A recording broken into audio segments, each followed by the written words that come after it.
Hello students, আমি Shubhashis sir. ছায়া smart ক্লাসে তোমাদের সকলকে স্বাগত। আজ আমি তোমাদের নবম শ্রেণীর শব্দ অধ্যায় থেকে শব্দ কিভাবে সৃষ্টি হয় এবং কম্পন সম্পর্কিত কয়েকটি রাশি সম্পর্কে জানাবো।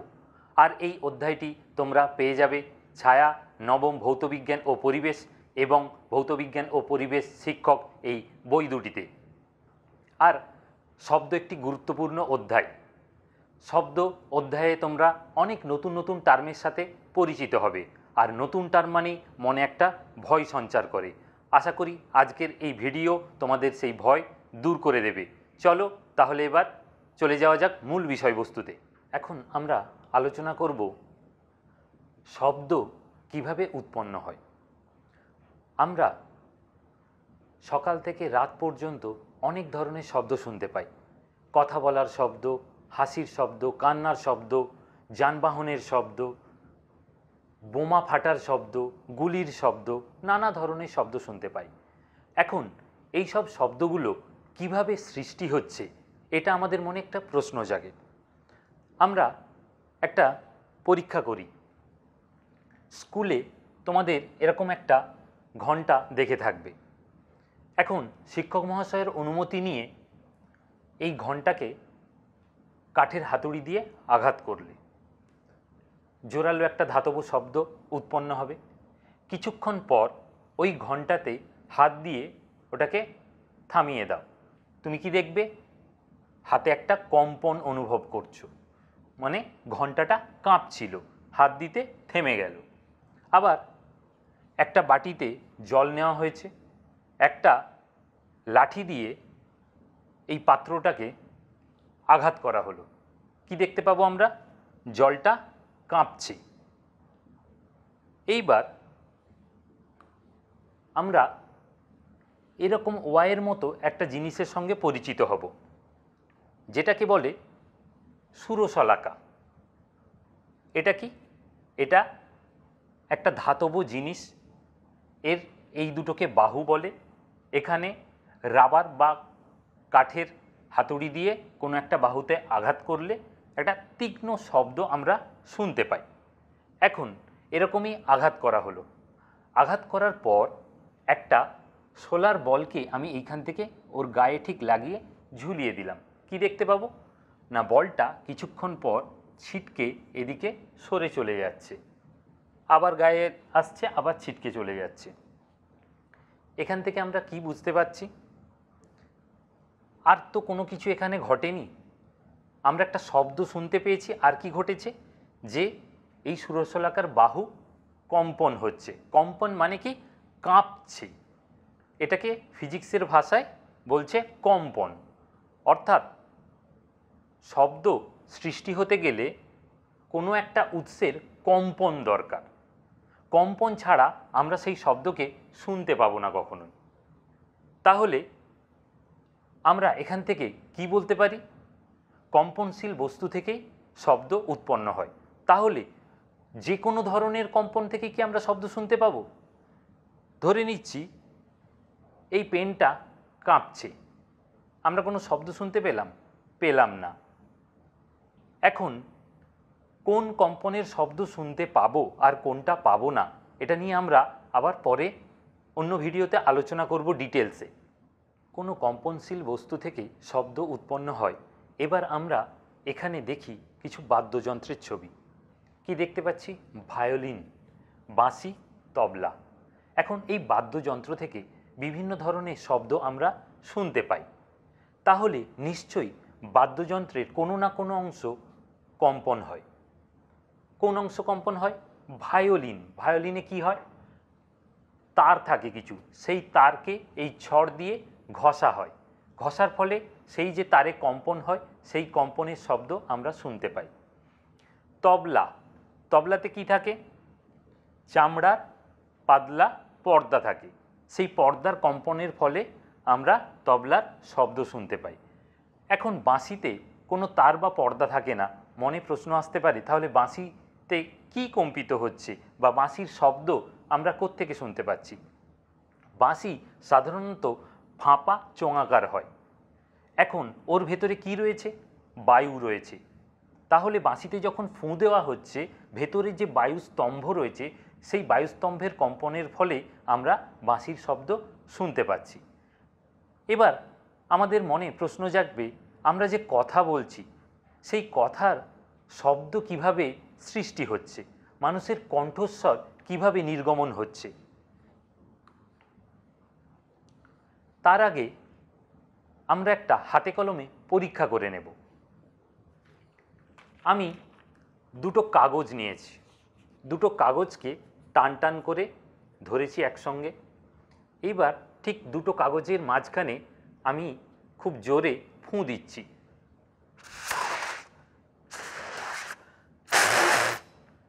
তোমরা একটা তীক্ষ্ণ শব্দ শুনতে পেলে।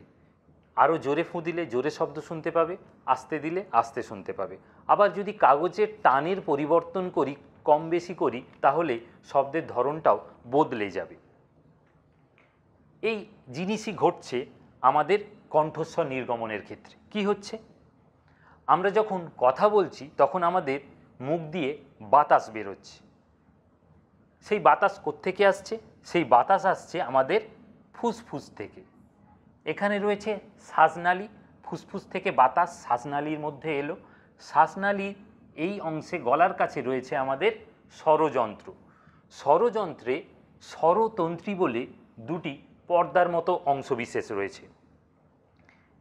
শ্বাসনালী দিয়ে বাতাস এসে আমাদের ওই স্বরযন্ত্রের স্বরতন্ত্রীতে ধাক্কা দিচ্ছে।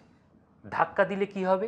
স্বরতন্ত্রী দুটো কাঁপবে, অর্থাৎ কম্পন হবে। আর আমরা কি জেনেছি? কাঁপলে শব্দ উৎপন্ন হয়। তাহলে বাতাস গিয়ে স্বরতন্ত্রী দুটোকে কাঁপাচ্ছে, তার ফলে আমাদের শব্দ উৎপন্ন হচ্ছে। এইভাবে মানুষের কণ্ঠস্বর নির্গমন হয়। এখানে আমরা একটা সুরশলাকার ছবি এঁকেছি। সুরশলাকার বাহুকে হাতুড়ি দিয়ে আঘাত করা হলো। আঘাত করলে কি হবে? বাহুগুলো এরকম করে কাঁপতে থাকবে। ঠিক আছে? এখন এই কম্পনটা লক্ষ্য করো কীরকম হচ্ছে। ডান দিক বাঁদিক বারবার ঘটতে থাকছে। অর্থাৎ কোনো একটা পজিশনকে সুরশলাকার বাহুটা বিপরীত দিক থেকে বারবার অতিক্রম করছে।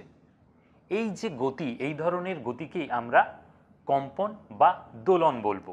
এবার আমরা পরিচিত হব কম্পন সম্পর্কিত কয়েকটি রাশি সম্পর্কে। প্রথমে কি রয়েছে? বিস্তার। বিস্তার কাকে বলবো? কোনো একটা কম্পনশীল কণার সাম্যাবস্থান থেকে কোনো একদিকের সর্বোচ্চ সরণকে বলে বিস্তার। এবার আমরা একটা ছবি দিয়ে ব্যাপারটা বোঝার চেষ্টা করি। ধরো সরল রেখা বরাবর একটা কণা কম্পিত হচ্ছে। একটা কণা তার সাম্যাবস্থান ধরে নিলাম এইখানে, এই বিন্দুটা হচ্ছে ও। ও কম্পিত হচ্ছে এ বি, এই পথ বরাবর বারবার আসা যাওয়া করছে। এখন এর সাম্যাবস্থান থেকে কোনো একদিকের যে সর্বোচ্চ সরণ, অর্থাৎ এক্ষেত্রে ও বি, এই যে দূরত্ব, বা যদি এই দিকে নিই এই ও এ, এই দূরত্ব, এটাকেই বলবো ওই কম্পনশীল কণাটার বিস্তার। বিস্তার মানে একটা দৈর্ঘ্য, তাহলে এর একক কী হবে? সেন্টিমিটার সিজিএস পদ্ধতিতে বা মিটার এসআই পদ্ধতিতে। পর্যায়কাল। পর্যায়কাল কি? কোনো একটি কম্পনশীল কণার, অর্থাৎ এক্ষেত্রে এই যে কণাটা ধরে নিই সাম্যাবস্থান থেকে জার্নি শুরু করলো, বিতে গেল, গিয়ে আবার এতে ফিরে এসে আবার সাম্যাবস্থানে ফিরে এলো। এই টোটাল একবার পূর্ণকম্পন সম্পন্ন করতে যে সময় লাগলো সেই সময়টাকে বলছি ওই কম্পনের পর্যায়কাল। একে সাধারণত টি দ্বারা সূচিত করা হয়। আর এর একক কি? এর একক হচ্ছে সেকেন্ড।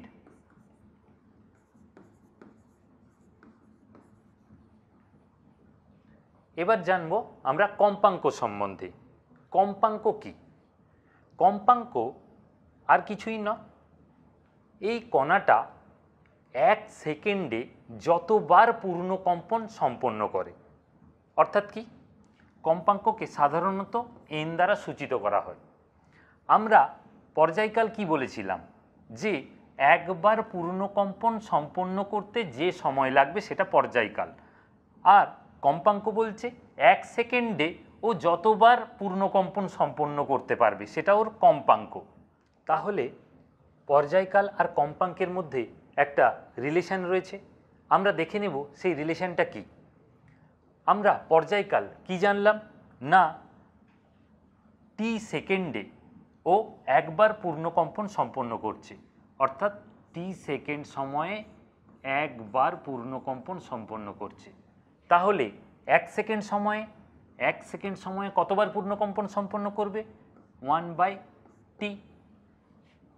এবার সেই জিনিসটা কি? সেটাই তো কম্পাঙ্ক। তাহলে হয়ে গেল n = 1/t। এটাই এদের রিলেশন। এটা খুব গুরুত্বপূর্ণ একটা সম্পর্ক। এখান থেকে অনেক ম্যাথামেটিক্যাল প্রবলেম আসে, এটা তোমাদের মনে রাখতে হবে। এই রিলেশন থেকে আমরা দেখতে পাচ্ছি যে কম্পাঙ্ক এবং পর্যায়কাল ব্যস্তানুপাতে সম্পর্কিত। অর্থাৎ কি? কোনো কম্পনের পর্যায়কাল যত বেশি হবে, অর্থাৎ টি এর ভ্যালু যত বেশি হবে, এন তত কম হবে। এবার যদি আমি এই ছবিটা থেকে বোঝার চেষ্টা করি, টি এর ভ্যালু বেশি অর্থাৎ কি? এই পজিশন থেকে এদিকে গিয়ে আবার এদিকে এসে আবার এই পজিশনে আসতে ওর অনেকটা বেশি সময় লাগছে, অর্থাৎ ও কি ধীরে ধীরে যাবে। আর ধীরে ধীরে যাওয়া মানে কি? ওর কম্পাঙ্ক কম। ওটাই যদি খুব দ্রুত যেত ও ওই সময়ে অনেকবার কম্পিত হতে পারত, অর্থাৎ ওর কম্পাঙ্ক আরও বেশি হতো। এই সম্পর্কে যদি পর্যায়কালের এককে সেকেন্ড এককে প্রকাশ করা হয় তাহলে কম্পাঙ্কের একক হবে হার্জ।